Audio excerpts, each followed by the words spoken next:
আমরা এখন দেখব কিভাবে টাইফয়েড টিকার জন্য অনলাইনে রেজিস্ট্রেশন নিবন্ধন করব।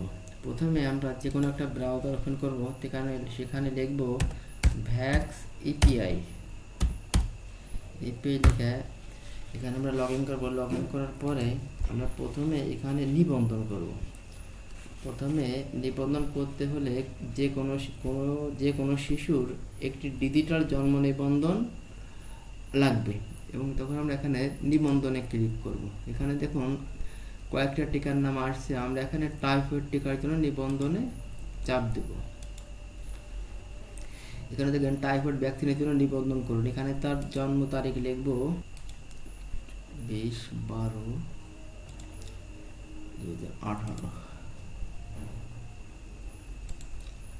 তার জন্ম নিবন্ধন নাম্বারটা লিখবো আমরা 2018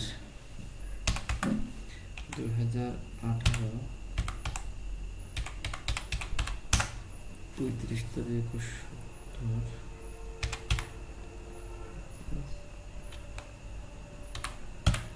জন্ম নিবন্ধন নাম্বারটি লিখলাম। এখন আমরা নির্বাচন করব তার লিঙ্গ, পুরুষ।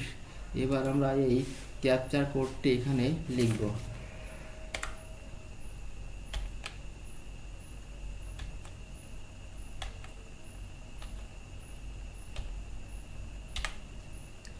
এবার আমি যাচাইকরণে চাপ দেব। দেখুন একটা শিশুর তথ্য চলে আসছে, তার পিতামাতার নাম।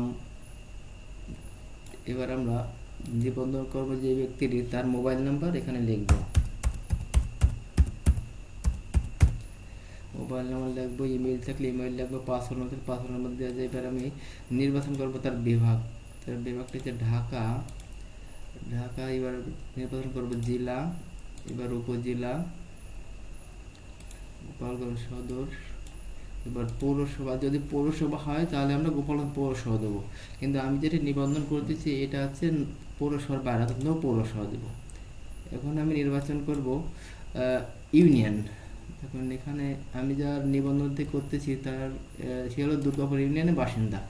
এখানে তার ওয়ার্ড নির্বাচন করব, নো নিউ ওয়ার্ড সিলেক্ট করার পরে আমরা তার গ্রামটা লিখে দিতে পারি। এবার আমরা সাবমিট করব। দেখুন আমি সাবমিট করার সাথে সাথে আমি যে মোবাইল নাম্বারটা দিচ্ছি ওই নাম্বারটিতে একটি কোড চলে গেছে, 4 সংখ্যাটি কোড গেছে। আমি কোডটি এখানে বসাবো।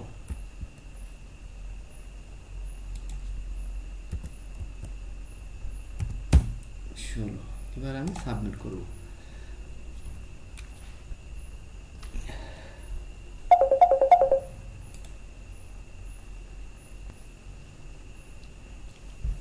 এই কার্ডটি নিবন্ধন করা হয়ে গেছে।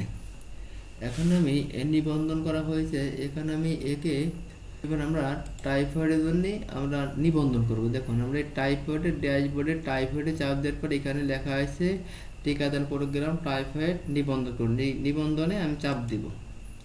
নিবন্ধনে চাপ দেওয়ার পর এখানে চাচ্ছে এই শিশুটি কি স্কুলে পড়ে নাকি স্কুলের বহির্ভূত। এখন এই স্কুলে পড়ে, স্কুলের পর চাপ দিলাম।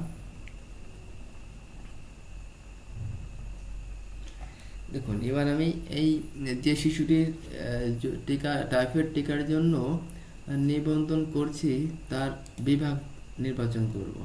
বিভাগটি ঢাকা, জেলা নির্বাচন করব। জেলা হচ্ছে গোপালগঞ্জ, উপজেলা গোপালগঞ্জ সদর। এখন আমি এই ব্যক্তিটি এর বাড়ি ইউনিয়নে হলেও সে পড়াশোনা করে পৌরসভার ভিতরে, তো আমি নির্বাচন করব গোপালগঞ্জ পৌরসভা। এবার আমি ওয়ার্ড নির্বাচন করব, ওই প্রতিষ্ঠানটি কয় নম্বর ওয়ার্ডে সেই নম্বরটি নির্বাচন করব। করার পরে দেখুন এখানে তার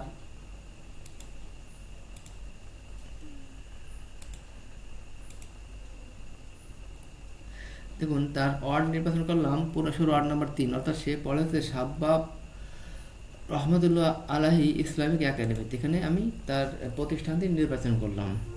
এখন সে কোন শ্রেণীতে পড়ে, দেখুন এখানে সে পড়া হচ্ছে প্রথম শ্রেণীতে। প্রথমে চাপ দেওয়ার পরে আমি সাবমিট করব। এখানে সাবমিট করার পরে এই ব্যক্তিটির নিবন্ধনটি সম্পন্ন হয়ে যাবে। এর নিবন্ধনটি সম্পন্ন হয়েছে। এখন আমি এর কার্ডটি বের করতে হলে আমি এখানে দেখুন টাইফয়েড ভ্যাকসিন কার্ড ডাউনলোড, আমি টাইফয়েড ভ্যাকসিন টিকা কার্ড ডাউনলোডে চাপ দিব।